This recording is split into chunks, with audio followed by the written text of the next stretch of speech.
another episode of the Cozy Corner of Cinema. This is episode number 226, being recorded on Thursday, July 30th, 2026, on a bit of a muggy day, a little bit. If you are in an area where it can get muggy often, make sure you have a gauge to look at the humidity wherever you are at, along with the temperature. So the humidity is a little bit higher than I'd like it to be, but that's why I got this dehumidifier running. And I don't think the microphone actually picks up the audio, but I've got the dehumidifier running and I've got the fan running behind me because it's a little hot in here. So I feel like I have to kind of talk a little bit louder. But because I don't think the microphone picks either of those up, I probably just sound like I'm intentionally raising my voices if I'm trying to, be more broad and be more big. But it's not that. I just feel as though it's a little too loud in here. But I don't want to turn those off. But that is besides the point. That is irrelevant to this. This is the Cozy Corner of Cinema, back yet again to talk about more films, more filmmakers, more books, all of that good stuff. It's a beautiful day out. Like I said, it is a little bit muggy, but it's great to be inside. It's great to get all of the work done inside that we need to, so that when we go to bed at the end of the night, or at the end of the day, I should say, we can feel fulfilled and take on tomorrow's tasks and tomorrow's goals totally head on. It is truly, truly wonderful. A wonderful time to be alive, to get good writing done, get good filming done, get good whatever done. It seems to be my go-to when I talk about getting your art done, writing and filming. But it's whatever applies to you. Those are just kind of the go-tos because this is a show about cinema. And speaking of cinema, I want to briefly talk about this book I'm finishing up here. I guess I'll just mention because I don't really have a whole lot to say about it, but I did just want to mention it in the conversation. Book I've been reading a little bit ago, or I started a little bit ago. Was making slow progress at first, but I've been kind of zipping through it lately, which is from 2005. I think the copyright is 2005. I don't have the book actually in front of me, it's in the other room. But it's a new history of documentary film written by Jack C. Ellis and Betsy A. McLean, and it's exactly what it is. It goes from the early days, kind of primarily starting around Nanook of the North from, what year was that? 1922, that's right, the Robert Flaherty film. And I haven't obviously got to the end of the book, but because this was published in 2005, I'm assuming it's going to be ending around the point of Morgan Spurlock and Michael Moore. I'm thinking Roger me, Michael Moore, the two big kind of, especially at that point, 2004, the big kind of Michael Moore, more the big documentary filmmaker, Supersize Me, bigger documentary because I keep wanting to call him Roger Moore from James Bond, but I got Roger me on the brain when I'm talking about Michael Moore. I'm probably gonna have that slip a couple times, but the two big documentaries around that time, Supersize Me. Big documentary. I remember in school we were watching that. They had an edited version of the film that they could show in schools where they cut out some of the. I think it cut out I can remember some of the surgery stuff. The stuff when he's vomiting outside of the car, or he's vomiting in the car outside. The stuff where I think his fiance or his wife, whoever, was talking about who's having trouble having sex. And yeah, they were showing like an edited version of this. This in schools kind of beat the point home about sort of the health risks of eating fast food. It's very very talked about. Very, I would say now, probably more so controversial documentary of more so. Morgan Spurlock has since passed, and sort of his methods in terms of achieving the end results, and they kind of, that's one of the conversation about documentary and what's fiction, what's nonfiction. That's a whole other conversation right there, but I did just want to mention that. And then Fahrenheit 9/11 from 2004, Michael Moore's controversial documentary about, I don't even know what it's about entirely. That's such a big film that I have not seen. And I'm going through like a list of all these films to see, and that is one that I think, is very critical of the Bush administration of how they handled September 11th attacks. But Michael Moore is a controversial filmmaker. But I've said before on the show, I think it's very hard. You really can't deny sort of his impact on bringing documentaries to the mainstream in a way where you would have somebody who does not primarily watch documentaries, but something like that, like Fahrenheit 9/11, sort of gets into the mainstream sort of culture. And there's a lot of those documentaries that kind of break through to the mainstream. I'm thinking of like The Thin Blue Line by Errol Morris is a very well-known film. Hoop Dreams from '97. Supersize Me, of course. I'm trying to think lately in like the past couple of years, what would have been like a big documentary that kind of broke through, and now, it's more. I guess you could say the true crime stuff that's on Netflix. They have like the mini series, like like Tiger King and was it Making a Murderer? I think it was called on Netflix, and like The Jinx on HBO. And I guess that's kind of, those are streaming miniseries and all that. But in terms of like mainstream theatrical documentary, you just don't really see it. I think it's just a different era, and I don't really know why that's been so absent from talking about the sort of release strategy aside in terms of just films in general. But even before the pandemic, before all that, why it was uh, so kind of put aside. It's interesting. I think the closest thing now I would say that I've been seeing mainstream theatrically have been a lot of plays, a lot of musicals. I noticed that or a lot of concerts as well. Like I'll see popping up on my feed for the week for showtimes. It'll be like a band's like concert or like a play or a musical that gets like a Fathom Events kind of release. Um, and I guess that would be the closest. That's more of like an event more so than a documentary. I'm just looking at something that's non-fictional. Um, and yeah, just a different era, but I guess it is just different. People would kind of when HBO would have these feature documentaries, people would talk about Paradise Lost. Excuse me, my throat's a little dry. Paradise Lost, that trilogy by Joe Berlinger, getting pretty talked about and known. Even when, like, I remember when West of Memphis came out in 2012, and even with Peter Jackson sort of producing or executive producing, backing it, it didn't quite have, I think, as big of attention as the Paradise Lost trilogy. And West of Memphis actually played here theatrically. I don't know how wide of a release it got, but I remember it played here theatrically, and I wasn't able to see it at that point. I missed it, and I don't even think I didn't see it till way later, at least in the past couple of years. I remember liking it, um, but and it has some new information in regards to the Paradise Lost trilogy because the last Paradise Lost film I think was like 2011 or something, and then West of Memphis kind of, from what I can remember, sort of steers it into a possible suspect of these killings, but either way, but even by that point, my whole thing is that it didn't have the kind of general. I don't think it had the general zeitgeist as the Paradise Lost films, going to HBO. But anyways, I'm getting completely sidetracked here. But it's a well written book. It goes over different eras of documentary from the World War II documentaries they're making, and then the '60s, the strictly French cinema verite, which they really kind of distinct cinema verite from direct cinema, which is fascinating. I never really thought twice about it, truthfully. And then the pseudo documentary fictional films kind of masquerading as that. Um, Interestingly enough, at least I haven't got to it, does not mention Maidstone by Norman Mailer, that blending of a fictional film that turns into documentary in the same way that the book talks about something like David Holzman's Diary, which is an easy example to kind of pick.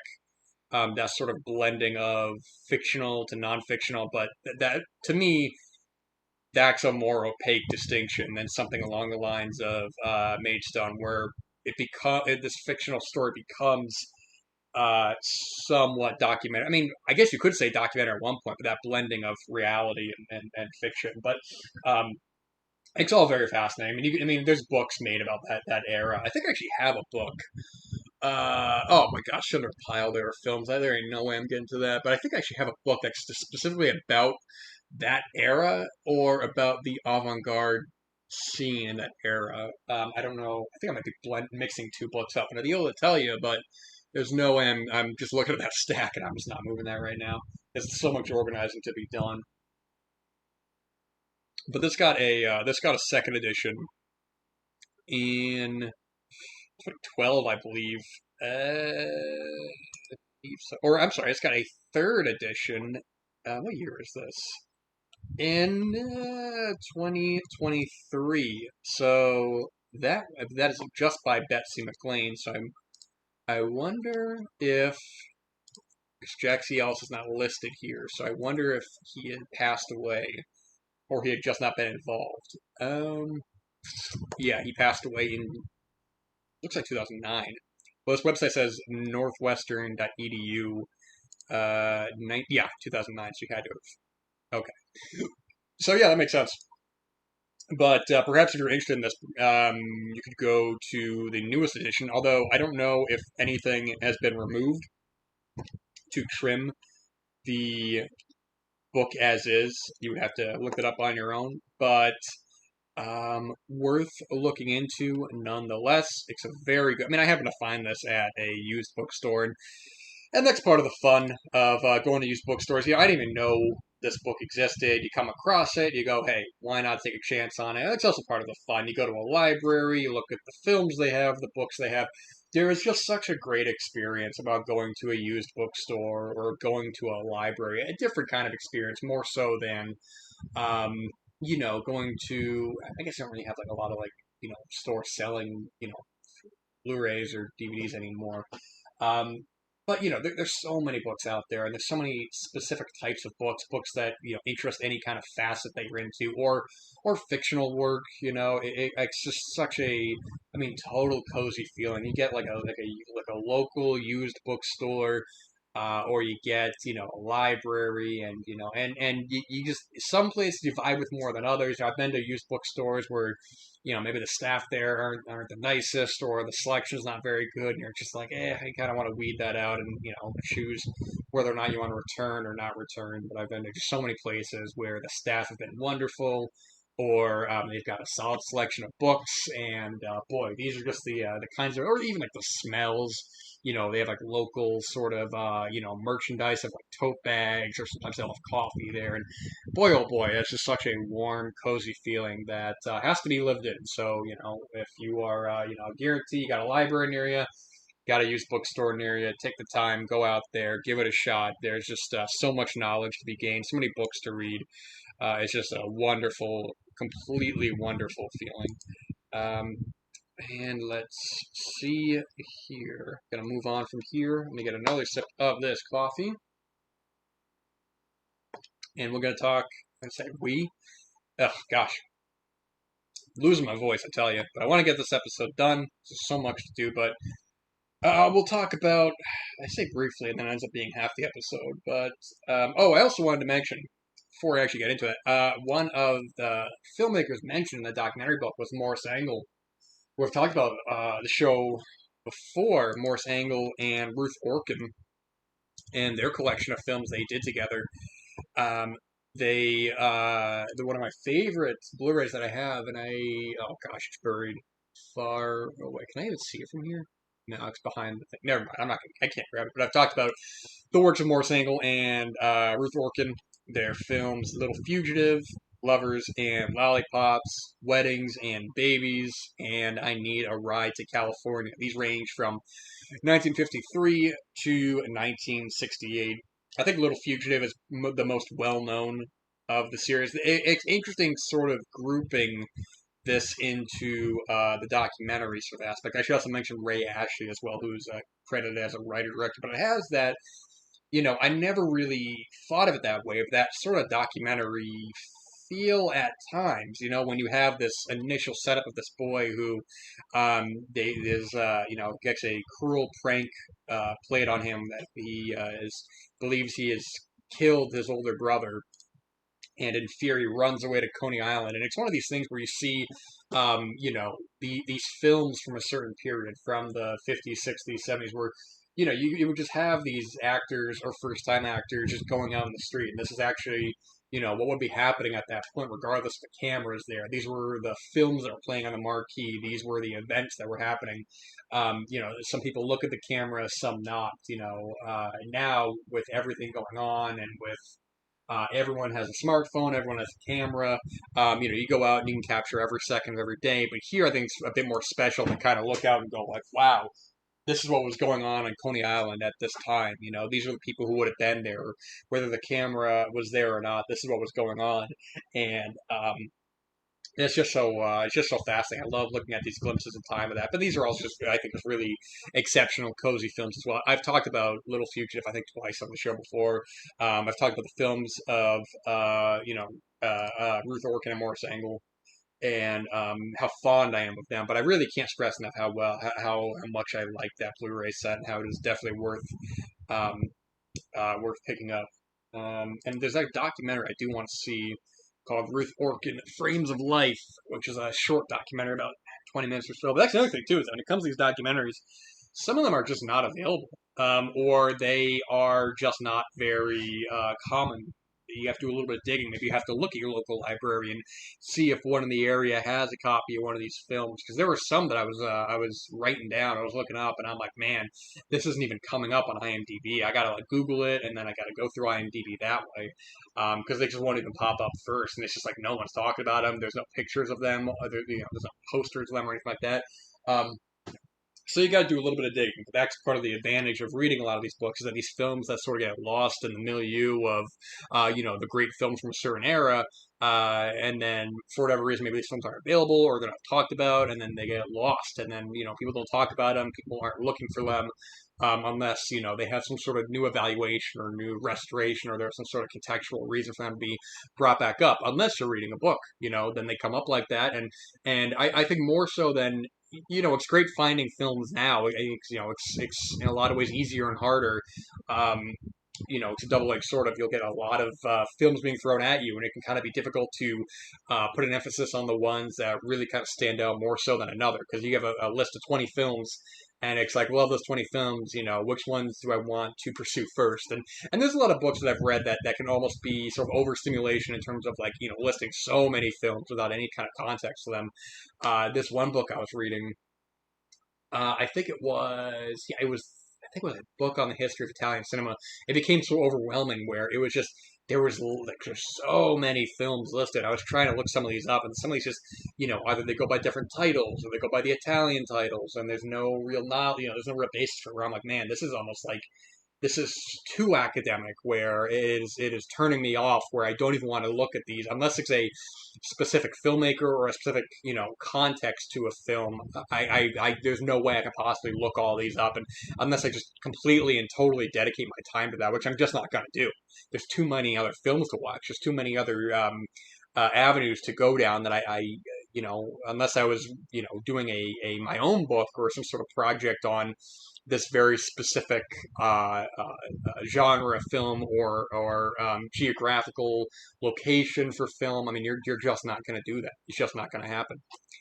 Um, but yeah, I kind of totally went off there. I want to talk about something else, but yeah, hopefully these brought to mind some films as documentaries. I was talking about my love of HBO documentaries and those as well. I mean, so many of those are just not available that you have to either find online or find a DVD somewhere at a library, and that's why I kind of want to bring these films back into the conversation. I talked about stuff like Small Town Ecstasy, and oh my gosh, that documentary, the one from '93 that I always blank on the name of. Is it I Am a Promise? Oh my gosh, I'm gonna actually try to find that right now. I Am a Something. It has to be I Am a Promise. It is exactly that. I Am a Promise. The Children of Stanton Elementary School. How the heck did I remember that? And it might actually be on YouTube. Well, perhaps. Maybe. Kind of looking at it here, and somebody uploaded 30 minutes of it, and it says part one. But are the rest of the parts there? No, they are not. They only uploaded part one, and there are no other parts. This is why you gotta look for another avenue finding these DVDs, because the HBO ain't streaming these. It's crazy. But anyways, more coffee here. The sun is out. My gosh, it really brightened up. It was cloudy all day today. I tell you, this morning going to work, it was raining pretty gnarly. Cloudy for most of the day. Now the sun's out, and awesome. That is awesome to see. Gonna get some good sunshine to dry away all of the rain. Shifting over, talk about what I've ever talked about. My sort of love-hate relationship with Wes Anderson, because I recently saw his debut feature, Bottle Rocket, for the first time. I hadn't seen it before, and it was nothing that I avoided. I just hadn't seen it. It was just one of these that eluded me, and I finally watched it. And it's so fascinating to watch this with the context of Wes Anderson's career. Because Wes Anderson is a filmmaker, at one point I really liked, and I have been so turned off and been so pushed away that I have really no interest in him as a filmmaker now. But when I see some of these films of his, and I see the potential that is there, it becomes tragic in a way that perhaps the same way you can maybe even look at Tim Burton, somebody who has probably still has it, but is now not interested in pursuing it. And when you say it is fallen into a certain way of filmmaking, familiarity to the point of I would say gluttony, where you are disappointed that they are doing something so similar. When I watched Bottle Rocket, it really showed me how strong of a writer director he is. It's also co-written by Owen Wilson because what I think he does so well, and when I look at my favorite of Wes Anderson's work, it's not surprising the through line that I have through them, and I'll go into that in a second. But it's these characters that are realistic but exaggerated enough where it's not surreal. And I think he got too lost in the surreality of of his films, where the characters became so secondary. And it's interesting hearing how much of a fan he is of Buñuel. You know, films like The Exterminating Angel, where you get these heightened, surreal, comedic situations. But I think with Buñuel that for one, Buñuel has a far more eclectic and interesting filmography. I recently watched Elle for the first time, and how phenomenal the film that was. How that was just such a different kind of film because you can. I think I've talked about before on the show. You can look at the different periods of Buñuel's life and get different ideas of who he would be as a filmmaker, and how he was so varied over the course of his of his filmography. Whereas Wes Anderson does not have that, nor does he need to. That's not necessarily the point.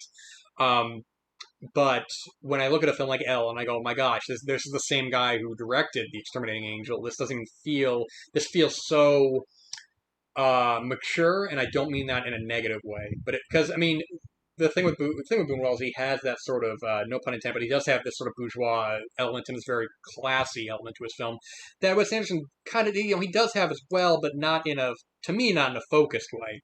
Um, because Bottle Rocket, these characters are just so enjoyable, and they're not off-putting in a way where they're not showy and they're not big and broad, and in a way that to me he became just so indulgent in later. Because when I look at my favorite of his work, I look at Bottle Rocket, I look at Fantastic Mr. Fox, and I look at the Darjeeling Limited, and I think those are the three of his films I could say are great. I have not seen the Royal Tenenbaums in a long time. Um, Rushmore, I like. I don't love. I think there's things I love in there. I love Seymour Cassell's character. I love that Anderson is not interested in making Jason Schwartzman a likable protagonist. He's very unlikable and arrogant, but um, charismatic and fun to watch because he has this sort of specificity in his pretentiousness that if it was done by a lesser actor than Jason Schwartzman, and if it was a lesser script, it could be off-putting. And I just, I think Bill Murray and Olivia Williams are both so good in it. But then from there, The Life Aquatic, I think it's parts I like. I haven't seen it in, gosh, over a decade. But I remember some of the, to me, this was when it started to tilt into the quirkiness that was very off-putting. I remember some of the animation was it was a bit much for that film. And it's funny because with oh my god, Fantastic! Oh my gosh, that is tell you how long the day I've had. Fantastic Mr. Fox. It has like Darjeeling Limited, has those really good characters. And I know Fantastic Mr. Fox is animated. It is a it is a broader film, but with all three of these films, I actually walk away really caring about the characters and really feeling something for them. Fantastic Mr. Fox of the three is definitely the silliest and has the most tangents, but by the end, when they're all just kind of together, I'm like, man, I really, really enjoyed my time with these people. I know I kind of skipped over Darjeeling Limited, but that is another film I didn't see till later, and I was really, really taken aback by how much I liked it. I heard so much about it, and again, I just, for whatever reason, I just never really attuned to it, or never really came across it. But then I finally saw it and went, wow, this is this it has the Anderson isms that have been done to death. The slow motion, the needle drops, the really specific framing that I think he kind of goes overboard with, but it just works for me totally. Um, from there is when I really start to get turned off. I think Moonrise Kingdom is a total headache. That was the film where it was just out of control. It made probably my least favorite of his work. I really don't like that film, but people like and that's the thing is that people like that film, and there's not so much to talk about. And to me, that's a point where I wasn't upset about it. I just said, okay, this is just not for me anymore. This is a film that people are responding to, and I've heard people say they consider it one of the strongest, and great. I'm glad they like it. Um, if that was one of the strongest and I had responded as negatively as I had to it, not maliciously, I just didn't. I really didn't respond to it. I thought it was very. It was everything that he became into one film in a negative way. The Grand Budapest Hotel, very much the same. I found it nearly as obnoxious. I really didn't like it. Isle of Dogs, I thought I would have liked this more, and I did like a lot of it, but it has these tonal shifts that really don't work for me, and it doesn't have the great characters that Fantastic Mr. Fox had. I don't know if Isle of Dogs is based off anything. Fantastic Mr. Fox is based off of a book, um, but it just doesn't really work for me. And there's just there's a lot of characters in this that they don't add anything to the film. The French Dispatch I actually didn't see, and I didn't even avoid it when it came out. I just didn't um, see it in theater. I was seeing a lot of films in theaters at that point in 2021. I was seeing stuff, but it was more so stuff I wanted to make a point to see, and that was not one of them. Around the time Asteroid City released is when I was going to the cinema more often. It's after I started the show. Asteroid shit. Asteroid shit. Now that's a slip right there. Not intentional. And I'm sure some terrible, terrible reviewer is putting that as a headline or has put that as a headline. No, Asteroid City. You know, I'll let my flub speak for the film. Uh, and then his recent film, The Phoenician Scheme, I actually liked more than I thought I would. And it has all the problems that I have had with Wes Anderson. And it has a plot that is so nonsensical to the point of being incoherent. But there's just some stuff that I'm kind of surprised I laughed at. So not terrible. And I can't possibly tell you why. I think I just like Benicio del Toro as the lead. Michael Cera surprisingly didn't annoy me. When I saw him in the trailer, I went, oh my gosh, I'm already sick of this.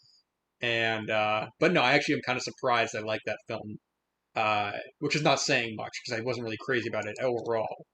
It's a bit much, but it's a far cry from those three films, especially when I watch Bottle Rocket and I go, my gosh, how far have we strayed from these quirky, enjoyable, exaggerated but heartfelt characters to the Phoenician Scheme, which is just you know better than this last couple of films, but that's not saying much for me. People love him, and I get it. It's more so about me having seen this and how much I've responded to Bottle Rocket and being saddened by not being able to keep that torch going for myself.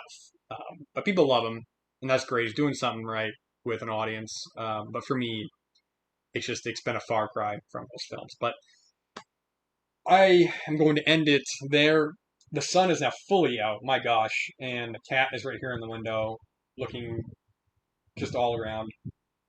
It's a beautiful day out. There's more coffee to be had, more films to be watched, more writing to be accomplished, more books to be read. So thank you guys so much for listening. Until next time, and all the best.